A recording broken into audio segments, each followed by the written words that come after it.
Saya kalau boleh, ini saran agak ekstrim nih. Iya. Setelah kita lulus SMA, menurut saya ambil jeda 1 tahun dulu, jangan langsung kuliah. Wah, ini itu big statement sih Mas. Kenapa Mas kira-kira?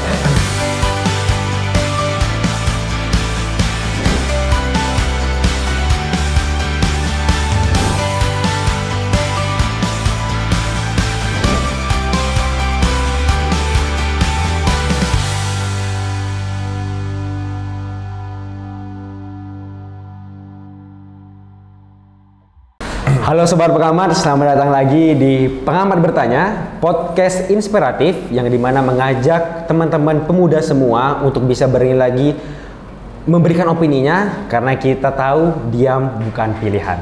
Nah sekarang nih kita sudah bersama Mas Bagas selaku CEO dari Aero Ya, Asia Teknologi ya Mas? Ya. Dan juga sekarang sedang menjabat menjadi Sekjen BPP HIPMI. Selamat datang Mas Bagas. Halo Rehan, apa kabar? Salam sehat, Mas. Salam sehat ya Mas. Sukses lo. Oke. Nah Mas Bagas, ini kan dunia aviation atau dunia penerbangan ini kan sebenarnya sangat unik ya di Indonesia itu. Seperti yang Mas sampaikan tadi, bahwasanya potensinya itu begitu besar. Dan juga tadi Mas sempat bilang kalau misalnya sebenarnya di dunia penerbangan Indonesia ini uangnya itu saat Mas dulu sebelum memulai bisnis ini itu 80% keluar negeri. Lalu itu menjadi pemicu semangat Mas di awal. Mungkin Mas boleh menjelaskan lebih lanjut Mas? Oke, Rehan, makasih sama sobat-sobat muda semua. Saya cerita ya mengenai Indonesia dulu. Indonesia ini negara kita, ini terdiri dari 17.000 pulau. Rehan bayangin, mungkin nggak kita membangun jembatan di 17.000 pulau itu? Berat ya? Berat Mas. Jadi yang dimungkinkan itu hanya ada 2 sebenarnya, yaitu via laut atau via udara. Dan saya sudah melihat seperti itu. Semakin ke sini, yang Indonesia butuhkan tuh adalah sebenarnya kecepatan, deliverables, akses dan lain sebagainya. Nah, saya berpendapat pribadi waktu itu artinya kita ini harus kuat di udara. Kenapa? Untuk nyambungin ke 17.000 pulau itu. Apabila itu semua tersambung dengan baik, niscaya Indonesia itu semua daerahnya bisa maju. Itu yang menjadi semangat saya kenapa mulai di industri penerbangan. Iya. Oke Mas, jadi cita-cita itu adalah melihat bahwasanya Indonesia ini karena tadi banyak pulau, Mas ingin menjadi orang yang bisa memberikan kontribusi lah untuk bisa menyambungkan gitu ya Mas. Betul, betul. Dan untuk di dunia penerbangan sendiri Mas, itu mulai di tahun? Ya, jadi saya mulai itu tahun 2005 sebagai anak muda yang suka hobi terbang. Oke. Jadi hobi terbang saya itu dulu menggunakan trike yang kita sebut kalau orang awam tuh namanya adalah gantole bermotor. Oke. Gantole bermotor itu semacam kayak ada gantole, cuman dikasih roda sama dikasih mesin di belakangnya. Oke. Kita terbang masih bisa ngerasain angin. Ibaratnya kayak motor terbang lah. Oke. Nanti bisa search di Google. Trike microlight itu apa?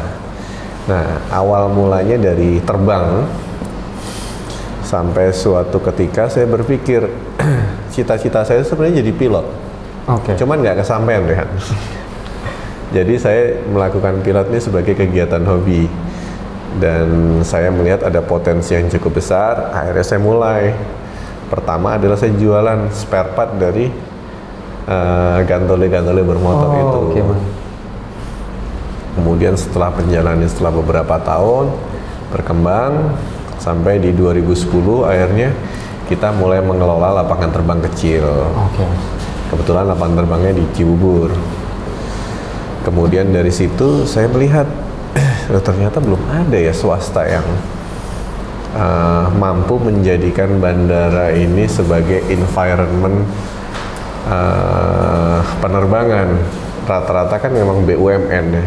Kalau saya lihat BUMN, padahal pasti kalau BUMN itu keterbatasan juga, dan mengingat Indonesia ini begitu luas harus ada sebenarnya sipil atau swasta yang masuk industri ini. Kemudian saya masuklah di situ menciptakan bandara khusus kita sebutnya, yang saya sebutnya namanya sekarang Bandara Miladatika. Oke, Mas. Di mana dua bandara itu mempunyai konsep. Yang pertama adalah konsep untuk commercial use, sama ada dua, yang satunya konsep buat pendidikan. Oke, Mas. Nah, konsep yang buat commercial use ini sebagai markasnya buat aircraft maintenance atau bengkel pesawat dan operator pesawat-pesawat kecil. Nah, kalau yang buat pendidikan, saya memfasilitasi buat sekolah-sekolah penerbangan, dan saya punya area untuk mensimulasikan kegiatan pekerjaan di dunia penerbangan ini apa saja. Oke. Tuh, dari situ saya melihat statistik. Loh, ternyata berdasarkan riset saya kecil-kecilan, perputaran duit di Indonesia untuk aircraft maintenance itu 1 tahun itu sekitar 1 miliar US dollar, itu sekitar 14 triliun, dan 70% itu lari keluar. Oke. Kenapa kok lari keluar? Pertanyaan saya, karena ternyata nggak ada tempatnya. Oke. Tempatnya tuh apa sih? Iya, bandara kan, sediain hanggar, sediain environment untuk aircraft maintenance. Nah, akhirnya saya fokus di penyediaan tempat untuk aircraft maintenance dan operation pesawat-pesawat. Oke. Gitu, Rehan. Jadi kalau misalnya Mas melihat sekarang ini, apakah dengan adanya, maksudnya kemunculan Mas Bagas di dunia penerbangan, apakah juga Mas melihat bahwasanya pertumbuhan industri di dunia penerbangan, khususnya yang private bandara seperti Mas jalankan sekarang itu juga berkembang, Mas? Ya, saya melihat sangat berkembang ini malah justru saat pandemi. Oh, saat pandemi, Mas? Ya, industri penerbangan private itu adalah penerbangan yang tidak berjadwal. Charter flight, private flight, atau private jet, atau private chopper. Itu ya sangat berkembang di pandemi.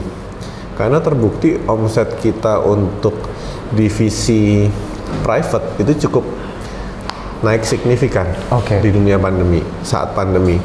Tapi memang dunia komersial, pesawat komersial waktu itu terdampak cukup parah. Iya. Akhirnya saya menemukan, kenapa sih kok bisa naik cukup ini?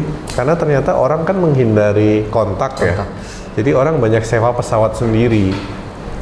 Oke, jadi ternyata kebutuhan ke depan ada segmentasi untuk ini dunia private selain dunia komersil. Oke. Jadi yang biasanya ternyata banyak ya orang di Indonesia ini yang bisa charter pesawat sendiri ya. Oke, banyak ya, Mas? Banyak. Dan karena saya merasa ternyata negeri kita udah mulai makmur juga ya. Jadi itu di periode berapa tuh, Mas? Yang mengalami peningkatan begitu tajam? Tahun 2020 sampai 2022 awal itu cukup tinggi, cukup signifikan. Oke. Jadi boleh dikatakan saya bisa charteran pesawat itu bisa melonjak 3 kali lipat kali ya. Oke. Gitu. Oke. Siap, Mas. Gitu, Rehan. Nah, ini Mas Bagas, kita ini saya sangat-sangat, karena kita udah melakukan research juga, jadi kita udah cukup beberapa tahu fakta-fakta menarik tentang Mas Bagas. Mas Bagas ini adalah seorang anak dari TNI Angkatan Udara. Ya. Benar ya, Mas? Ya, TNI betul. Angkatan Udara. Ini bagaimana Mas melihat figur seorang ayah yang di Angkatan Udara itu bisa memberikan visualisasi kepada Mas untuk bisa terjun ke dunia industri aviation sekarang di Indonesia? Ya, nah ini menarik nih. Ayah saya dulu tuh pilot tempur. Beliau penerbang F-16 pertama di Indonesia, yang bawa dari Amerika ke Indonesia. Tentunya kita kan generasi lahir tahun 80-an ya. Jadi cita-citanya pas pada saat kita lulus sekolah tuh SMA, waduh, kita nggak punya cita-cita lain selain kalau nggak jadi tentara atau jadi pilot kan. Oke. Tapi sering berjalannya waktu nggak kesampaian lah. Jadi akhirnya saya menciptakan sebuah perusahaan yang bergerak di bidang penerbangan itu untuk menyalurkan keinginan saya tetap berkiprah di dunia aviasi walaupun tidak sebagai pilot. Jadi influence-nya ayah saya ya pasti cukup besar ya, karena saya dari lahir sampai gede ngeliatin Korps baju biru terus kan pesawat naik tuh, waduh kapan kita bisa nerbangin F-16, walau nggak kejadian juga, cuman it's okay. Jadi akhirnya kita create bandaranya, kita sekarang bikin perusahaan yang untuk mengoperate pesawatnya, bahkan sekarang karyawan saya pilot-pilot. Oke, jadi justru deket juga sama pilot-pilot maksudnya. Iya, jadi dulu pengen jadi pilot, nah sekarang pilot jadi karyawan saya. Iya Mas, oke Mas. Nah ini tadi kita udah ngomongin lah sisi bisnisnya apa yang dijalankan oleh Mas Bagas, tapi ini kita belum tahu Mas Bagas ini sebenarnya hobinya apa. Jadi dari Mas muda sampai sekarang itu hobi dan kebiasaan yang selalu Mas jalankan tiap hari itu apa Mas? Iya, saya yang saya suka tuh sebenarnya nomor satu tuh baca. Baca. Saya mengkonsiderasikan diri saya itu sebagai bookworms, kutu buku. Kutu buku. Oke. Terus sukanya olahraga, lari-lari, sepedaan. Sama yang ketiga, traveling. Oke Mas. Udah berapa negara atau kota yang Mas singgahi? Kalau cap paspornya saya mungkin ada 32 negara. 32 negara. Oke. Cap paspor. Jadi alhamdulillah di usia yang masih cukup muda, aku ini punya kesempatan untuk explore. Jadi kita nih memang kalau pengen jadi jangan jago kandang, harus keluar. Benar Mas. Buka mindset. Rehan kan dulu tadi cerita pernah di Tokyo kan, gimana kerasnya persaingan di Jepang itu saat balik ke Indonesia. Pasti rasanya pressure-nya jauh lebih kecil dibandingkan di luar. Iya. Gitu ya. Benar Mas. Dan tadi Mas sempat mention tentang bagaimana caranya kita mungkin untuk bisa jangan jago kandang, karena pasti kita akan develop lebih besar lagi. Mas Bagas melihat itu apakah sebagai suatu hal yang harus diambil oleh pemuda-pemuda Indonesia sekarang untuk bisa lebih berkembang lagi ke depannya kan Mas? Ya, saya kalau boleh, ini saran agak ekstrim nih. Setelah kita lulus SMA, menurut saya ambil jeda 1 tahun dulu, jangan langsung kuliah.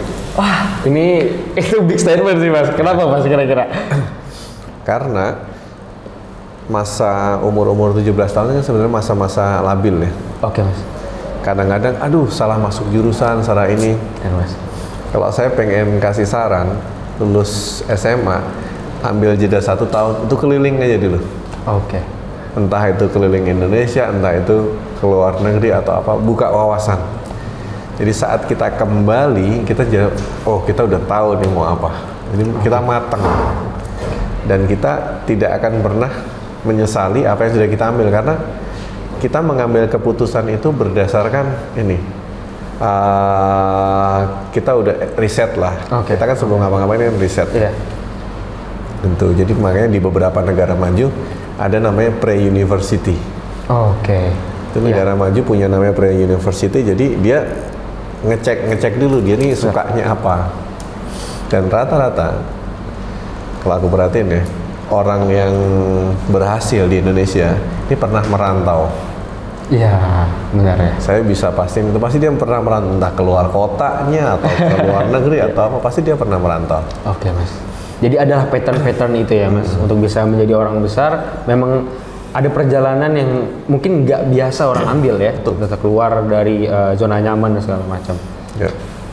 Benar sekali Mas. Nah, Mas tadi juga sampaikan kalau misalnya sebenarnya Mas ini juga aktif di organisasi pramuka, benar ya? Nah, Mas ini pramuka ini memang dari dulu, dari SMA atau SMP itu memang udah suka banget sama pramuka, sehingga bisa jadi salah satu petinggi di organisasi pramuka yang paling termuda juga sepertinya. Nah, itu Mas bagaimana Mas? Jadi ceritanya begini, karena saya dulu operate sampai hari ini ya, dioperate di lahannya pramuka, kita punya kewajiban moral kan sebenarnya untuk mendidik anak-anak pramuka tentang dunia kedirgantaraan. Karena muaranya itu sebenarnya ke dunia kedirgantaraan. Kemudian kita aktif sampai tahun 2017 saya diangkat jadi bendahara Kuartir Nasional. Zaman kepemimpinannya Kak Adiaksa Daud. Kebetulan waktu itu umurnya masih 32 ya kalau nggak salah, 32 ya. Dan itu rata-rata pengurusnya lainnya rata-rata di atas 50. Iya iya itu udah kelihatan sih mas. Jadi saya udah rasanya udah kayak anak sama Sama bapak atau ibu. Oke. Tapi nggak apa-apa, yang muda ini kita tetap harus hormat sama orang tua, cuman jangan minder kalau saya. Iya. Gitu. Jadi ya itulah. Sampai hari ini pun kita masih tetap aktif. Masih tetap aktif di Pramuka ya mas? Saya masih jadi salah satu pimpinan Saka Dirgantara, terus kemudian juga masuk sebagai majelis pembimbing di ini Kuarda DIY. Oke. Pimpinannya Sri Sultan Hamengkubuwono. Ya, benar mas. Gitu. Ini mas tadi kalau mas tadi udah menjelaskan juga tentang bagaimana mas itu berharapnya bisa berkontribusi juga ya untuk negeri ini, nggak hanya di dunia aviation juga di organisasi-organisasi. Nah tadi kan udah mas tuh jelasin tentang bagaimana Pramuka ini, mas melihatnya Pramuka ini, tapi pentingnya Pramuka ini ke mas itu seperti apa mas?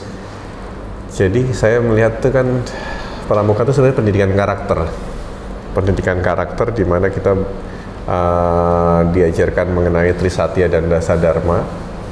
Di situ sebenarnya karakter sebagai seorang manusia Indonesia yang berbudi luhur ya, itu diajarin di Pramuka. Hormat kepada orang tua, jujur, bertingkah ksatria. Itu sebenarnya itu. Apabila kita mampu mengamalkan hal-hal tersebut, saya rasa Indonesia tidak susah menjadi sebuah negara maju.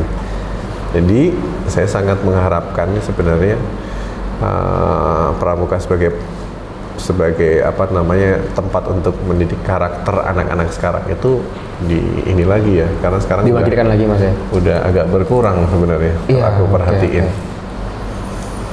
Gitu sih. Jadi mas melihat Pramuka ini bisa jadi sebuah panduan lah ya, dan juga bisa menguatkan pemuda-pemuda ini tadi, pemuda Indonesia untuk bisa jauh lebih kuat lagi. Iya. Karena di Pramuka kita diajarkan kemandirian. Misalkan kalau salah satu cara diajarkan kemandirian, kita ditaruh di hutan, kita diajarin cara bikin tenda dari ranting-ranting, bikin api unggun dan lain sebagainya. Itu sebenarnya diajarin cuma di situ. Nah itu hubungannya adalah juga nanti ke depan mental kewirausahaan.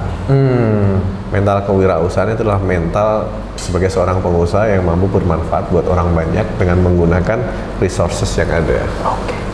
Jadi sepenting itu bagi menurut Mas Pramuka untuk pemuda-pemuda Indonesia ya khususnya ya. Juga Mas kan ini di organisasi kan gak hanya di Pramuka. Tadi kita tahu bahwa Mas sekarang itu lagi menjabat sebagai Sekjen BPP HIPMI. Betul. Dan Mas ini juga di HIPMI udah lama sekali. Dan Mas bagaimana melihat HIPMI itu untuk bisa berkontribusi dalam diri Mas sendiri, dan Mas bagaimana juga melihat bahwasanya HIPMI ini bisa membantu pengusaha-pengusaha muda di Indonesia, Mas? Ya, pasti. Saya mulai berusaha ini nggak tahu siapa-siapa sebenarnya. Tadi saya cerita yang saya tentara angkatan darat, polisi militer. Terus ayah saya angkatan udara. Nah kita mau belajar tentang dunia wirausaha kan bingung mau kemana. Jadi saat saya mulai, akhirnya saya menekuni juga organisasi HIPMI. Saya belajar. Di situ saya menemukan banyak-banyak mentor yang memang sudah berhasil di dunia usaha. Jadi itu menanamkan fondasi tentang masalah. Saya ada 3 hal yang penting di HIPMI itu yang saya ambil: mentoring, networking, sama financing ya. Ya, di mentoring ini di HIPMI kita akan ketemu rata-rata senior kita ini pengusaha-pengusaha hebat banyak sekali. Dan mereka biasanya pengusaha-pengusaha yang hebat ini mau berbagi sama yang anak muda. Kita ajak ngobrol nih, Om atau Bang, mau minta waktunya boleh nggak? Buat apa? Buat nanya aja gimana sih kesuksesannya. Ya kayak contoh Rehan ngajak saya ngobrol, pasti saya juga dengan senang hati menceritakan. Sama, saya dulu juga seperti itu. Orang yang saya anggap karakternya sukses, sama usahanya sukses, saya ajak, Bang minta waktu kita ngopi ya, di Starbucks. Saya bawa catatan, gimana Bang caranya sukses, dia cerita. Nah itu saya catetin dari dulu. Gitu Mas. Jadi nggak takut nanya juga Mas ya? Nggak, jadi karena kan itu senior yang gunanya membimbing junior kan. Itu makanya pentingnya di HIPMI itu. Nah, dari situ mentoringnya kita dapat gimana sih cara mulai usaha dari nol, gimana cara ngembangin, gimana cara ekspansi. Saat itu udah ini, baru selanjutnya adalah networking.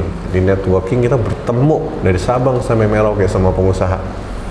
Jadi kalau Rehan pergi ke Papua sana, itu ada tuh anak HIPMI Papua di sana. Oke, jadi udah tersebar di mana-mana. Udah tersebar di mana. Jadi manfaatnya sangat banyak. Nah, kalau kita udah punya mentoring, kita udah mampu bikin bisnis plan yang baik. Kemudian networking untuk menemukan supply and demand. Tapi udah ada dong. Nah, caranya yang terakhir gimana? Harus dibensinin kan nih barang supaya jalan. Baru kita masuk instrumen pembiayaan. Instrumen pembiayaan ini ada dua saya baginya. Bankable sama non bankable. Kalau kita sebagai seorang pengusaha muda baru pasti non bankable.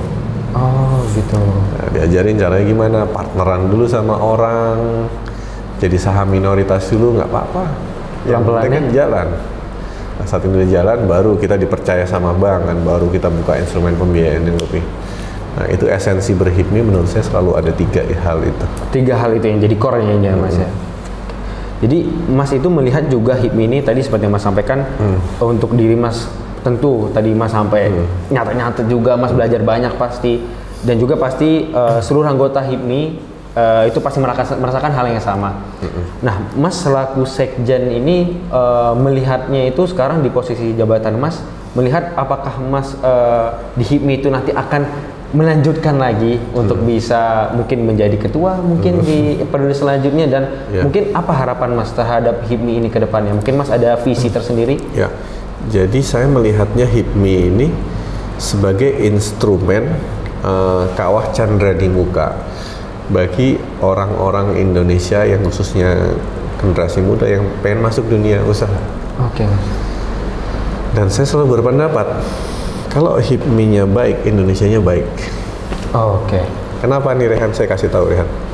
Rata-rata yang jadi pengurus HIPMI atau ketua umum HIPMI di daerah, di level provinsi maupun kabupaten kota, ini tuh pengusaha yang sukses di bidangnya dan dekat juga sama pemerintahan. Sehingga apa? Terjadi sinkronisasi antara swasta sama pemerintah. Itulah kerjasama yang baik sehingga akan bikin Indonesia ini maju. Coba kamu bayangin kalau orang-orang dengan kualitas seperti itu, tapi perangainya buruk, HIPMI-nya jadi buruk kan? Otomatis kalau HIPMI-nya buruk, pemerintahnya juga nggak akan mempunyai sparring partner yang baik. Indonesia ini juga baik, buruk juga. Nah, saya melihat kepemimpinan HIPMI ke depan ini juga membutuhkan pasti ini ya, penyesuaian terhadap zaman ya. Zaman kemarin tuh beda sama zaman yang akan masa depan. Jadi saya melihat always put the right man on the right time and the right place. Gitu. Bukan kalau tadi ditanya apakah melanjutkan kepemimpinan sebelumnya, saat ini sebagai sekjen saya menjalankan roda organisasi dulu. Dengan cara apa? Kita menjalankan roda organisasi, kita buka banyak rakerda di 34 provinsi. Itu buka wawasan saya tentang karakter-karakter daerah-daerah masing-masing. Dan untuk ini kebetulan tahapan Munas ini sedang kita jalankan. Munas itu musyawarah nasional. Yang dimana salah satu agendanya itu memilih ketua umum baru. Cuman kita selama pendaftarannya masih belum dibuka, kita nggak tahu siapa yang akan menjadi calon ketua umum selanjutnya. Cuman memang hasil survei ini udah banyak. Nama saya termasuk salah satu yang digaungkan oleh teman-teman seluruh Indonesia. Saya rasa pemimpin itu kan sebenarnya dipilih ya. Kita nggak bisa ngajuin diri sini. Gue mau nih jadi pemimpin. Saya selalu percaya semakin kita menonjolkan diri kita pengen menjadi seorang pemimpin, saat kita menjadi pemimpin dan mengemban amanah tersebut, itu kita akan sendirian. Karena apa? Pemimpin tuh harus dari bottom up. Kalau dia menjadi yang top to bottom, dia bukan pemimpin yang menguasai medan ya. Saat dia memimpin, dia mungkin bisa jadi ketua, cuman dia akan lemah di bawah karena dia nggak megang. Jadi pertanyaan retorisnya tadi apakah akan melanjutkan itu tergantung nanti. Oke. Tapi memang banyak pihak yang meminta saya maju dan saya harus menyampaikan niatan maju atau enggak ini pada saat yang tepat. Tepat ya Mas. Kita juga masih punya ketua umum kan. Oke. Jangan kita melangkahi lah. Betul. Melangkahi. Kita masih di Indonesia, kita jangan sampai kita melangkahi senior kita. Benar banget Mas. Tapi nanti kalau memang sudah waktunya, nanti saya kasih tahu Rehan. Oke, siap. Nah, tadi juga sangat menariknya itu adalah HIPMI di tahun ini bakal nge-host atau menjadi presidium ya Mas di acara bersama dengan beberapa negara lain di ASEAN. Mungkin Mas bisa menceritakan? Ya, jadi HIPMI ini sebagai salah satu founder namanya Asian Young Entrepreneur Association. Nah, Asian Young Entrepreneur Association itu adalah organisasi pengusaha muda satu ASEAN yang diisi oleh 10 negara. Presidensi itu adalah ketuanya dari Asian Young Entrepreneur itu tiap tahun ganti. Jadi sama mengikuti kepemimpinan ASEAN. Tahun ini kan Indonesia jadi ketuanya ASEAN. Nah, kalau di Indonesia jadi ketuanya ASEAN, yang organisasi pengusaha mudanya juga akan nanti ngikutin. Oke. Karena ini juga sama, ini organisasi yang dekat juga sama pemerintah rata-rata. Jadi memang kepemimpinannya sama. Kebetulan markasnya ini sesuai hasil musyawarah berapa tahun lalu ya? 3 tahun lalu ya. Ini diputuskan markas permanennya tuh di Indonesia. Oh, markas permanennya di Indonesia. Kebetulan ketua delegasinya yang untuk menggolkan hal tersebut itu saya. Oke. Jadi saya melobi 10 negara ini untuk menjadi satu suara supaya menjadikan Jakarta ini sebagai basis perhimpunan organisasi pengusaha muda ASEAN ini. Tuh. Dan secara nilai strategisnya Indonesia kan sekarang juga menjadi pemimpin G20. Saat kita memimpin nanti ASEAN, otomatis kita bisa berbicara mewakili ASEAN di forum-forum internasional. Oke, benar. Itu kan keren, mewakili 10 negara. Jadi bisa sambil mewakili Indonesia juga ya Mas di kancah ASEAN ya. Benar sekali. Nah, tadi kita udah ngomongin juga tentang HIPMI, udah ngomongin juga tentang Pramuka. Mas melihat bahwasanya putra-putra daerah itu sebesar apa nanti bisa berkontribusi juga terhadap negara Mas? Besar. Tahu Abang Bahlil Lahadalia? Tahu. Beliau ini berasal dari Papua, terus dari Fak-Fak ya. Suatu dulu daerah yang sangat terpencil, sekarang beliau menjadi Menteri Investasi, Kepala BKPM. Beliau juga mantan Ketua Umum BPP HIPMI. Saya waktu beliau menjadi Ketua Umum BPP HIPMI, saya Ketua Bidang Internasional. Saya melihat sendiri bahwasannya di dalam hidup ini tidak ada yang tidak mungkin. Beliau dulu sopir angkot, jualan kue, sekarang jadi menteri, ring 1 lagi. Asalkan di pengusaha itu cuma butuh satu ya, komitmen. Kalau Rehan punya komitmen yang cukup kuat akan sesuatu, otomatis amanah itu akan datang ke Rehan. Misalkan, udah Rehan ditugasin, oke Rehan kamu bikin teh ya, bikin teh, terus merasa yang nyuruh bikin, oh ternyata anak ini amanah ya, dikasih bikin teh selama seminggu, bikin terus, kamu akan dipercaya. Oh udahlah saya percaya, saya suruh bikin teh, dia selama seminggu bikin teh terus. Sekarang saya kasih lebih lagi, sekarang bikin nasi goreng. Nah, amanah itu akan meningkat berdasarkan tingkat komitmen yang sudah kita penuhi. Dan kalau kita komitmen kita penuhi, kita punya namanya kredibilitas. Itu kredibilitas itu nomor 1, salah satunya di dunia usaha. Kalau kamu punya kredibilitas bagus, kamu mau kerja sama orang juga baik, kerja sama bank juga oke, investor datang nyerahin duit ke kamu. Itu untuk dunia sebagai seorang pengusaha it's everything. Oke. Jadi number one is commit. Penting Mas ya, sangat penting. Penting. Nah tadi setelah kita juga tadi Mas menerangkan kalau misalnya memang komitmen itu sangat penting di dunia usaha. Kalau Mas melihat di industri penerbangan sendiri yang sebagai core yang Mas jalanin, bisnis yang Mas jalani, seperti apa komitmen ataupun attitude ya di dunia penerbangan, industri dunia penerbangan ini, apakah sudah baik sehingga nanti bisa mendorong juga makin banyak orang yang berkecimpung di industri itu? Ya, sampai hari ini saya masih komit untuk menjalankan dunia penerbangan. Terbukti 12 tahun perusahaan saya masih berjalan. Dan kalau di dunia penerbangan kita tidak komit, bahaya, parah sekali, bahkan cenderung fatal. Kamu bayangin, dunia penerbangan itu kan kita nih manusia, kodratnya hidup di darat ya. Tiba-tiba kita menciptakan suatu pesawat yang itu kita bisa terbang. Artinya apa? Kita nomor satu adalah kita melawan kodrat nih sebenarnya. Saat kita melawan kodrat, ini ada SOP yang kita harus komit. Misalkan olinya diganti, skrupnya dikencengin, license-nya harus diperbarui. Nah, ini adalah SOP yang pasti orang penerbangannya harus penuhi. Kalau ini tidak dipenuhi, apa akibatnya? Kamu jatuh. Jadi itu namanya pentingnya di dunia penerbangan, itu namanya komit juga itu. Komit untuk standar safety. Dan saya sampai hari ini komit sampai kapanpun akan tetap di dunia penerbangan. Untuk apa? Membuat Indonesia ini menjadi tuan rumah di negeri sendiri. Industrinya, pesawat-pesawat kita bisa terbang bikinan pesawat kita sendiri, bandara-bandara kita yang dioperate sama kita sendiri semua.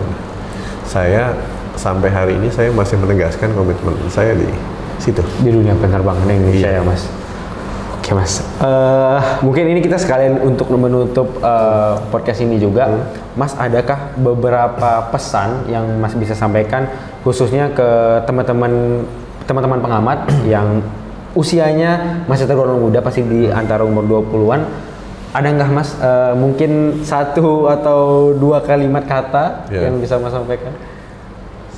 1 kata aja. Travelingnya dulu. Itu tadi Mas saya ngambil 1 tahun jangan buru-buru segala macam ya Mas. Jangan buru-buru. Jangan buru-buru Mas ya. Jangan buru-buru. Jangan buru-buru pengen kaya, jangan buru-buru pengen sukses. Semuanya itu butuh proses. Karena saat kamu kaya dan saat kamu sukses melewati sebuah proses, di atas ini kan anginnya kencang. Kamu akarnya udah kuat. Gitu. Pertanyaan terakhir yang ini saya baru kepikir juga, Mas melihat bahwasanya perkembangan internet sekarang, teknologi lah, sosial media udah sangat luar biasa bermain di pemuda juga terinfluencer sangat luar biasa oleh sosial media. Mas melihat ini sebagai sebuah batu loncatan bagi anak-anak muda ini untuk bisa lebih berproses lebih cepat lagi, atau justru Mas bisa melihat ini bisa menjadi disadvantage sebenarnya, bisa backwards jalannya? Teknologi itu bagi saya selalu pisau bermata dua. Kenapa pisau bermata dua? Rehan sekarang punya HP kan? Sering nggak kita duduk di kafe? Orang ada samping kita, teman kita malah komunikasi sama orang yang entah jauh di mana. Padahal ini ada orang samping kita. Nah, gunakan teknologi ini saat yang tepat. Itu kuncinya. Dan saya rasa dengan perkembangan teknologi sekarang, yang harus di-upgrade sekarang sama anak muda sekarang ini adalah etika menggunakan teknologi. Jadi saya rasa anak saya belum bisa bacanya, dia bisa operate iPad. Sudah bisa mainan Nintendo Switch langsung main, padahal belum bisa baca. Jadi secara alami lahir udah langsung ngerti teknologi. Dan itu bisa menjadi advantage buat teman-teman, karena apa? Dulu untuk mempelajari sesuatu itu harus pergi kemana, studi kemana. Sekarang enggak, tinggal buka website namanya YouTube, klik, Obrolan dengan siapa? Obrolan dengan siapa, oh negeri sana gimana, nggak perlu studi-studi yang menghabiskan banyak biaya. Nah, saya melihatnya itu advantage. Oke. Tapi kalau kita menghabiskan begitu banyak waktu teknologi itu, oke, nonton Netflix, oke. Cuman kalau nonton Netflix dari jam 6 pagi sampai jam 6 sore, terus habis itu kita nggak melakukan suatu kegiatan yang produktif, itu jadi buruk juga. Jadi memang itu bagaikan dua mata pisau. Yang pinter adalah yang mampu memanfaatkan pisau itu. Oke. Dia suka game. Saya tanyain, lu nge-game terus? Tapi ternyata dia making money di situ. Oke, iya benar. Banyak itu artinya dia bisa memanfaatkan pisau itu dengan baik. Oke. Nah, kalau bisa teman-teman banyakin hal yang kayak gitu. Iya, iya. Jadi kalau zaman dulu, kamu nih kebanyakan di kamar, apa sih ngungkung diri dalam sana keluar, apa cari experience, cari duit. Sekarang kan kalau anak zaman sekarang, mah nih udah dapat 10 juta Di depan komputer doang. Iya, di depan komputer doang. Pada kaget semua. Ya sekarang memang teknologinya beda. Jadi orang tua zaman sekarang ini memang harus, menurut saya, menyesuaikan juga ya. Nah, yang penting pendidikan karakternya. Yang harus ditekankan Mas ya. Tekankan gimana cara menggunakan teknologi itu saat yang tepat, waktu yang tepat, sehingga menghasilkan output yang bagus. Oke, benar banget Mas. Gitu. Iya, iya. Paling penting karakter pokoknya Mas ya. Dari situ bisa ngarahin semuanya, mau ada teknologi apapun, asal bisa terkontrol. Betul. Oke Mas Bagas, terima kasih banyak Mas atas waktunya. Rehan. Thank you banget, sukses banget. terus. Kalau udah jadi yang lebih hebat lagi, kabar-kabarin terus. Amin. Sama-sama ya buat Rehan ya. Iya, siap pasti Mas. Oke, begitu saja obrolan kita dengan Mas Bagas. Terima kasih banyak buat teman-teman semua. Jangan lupa subscribe dan juga share episode Pengamat Bertanya ini, dan juga nantikan episode-episode selanjutnya Pengamat Bertanya, dan jangan lupa diam bukan pilihan. Terima kasih.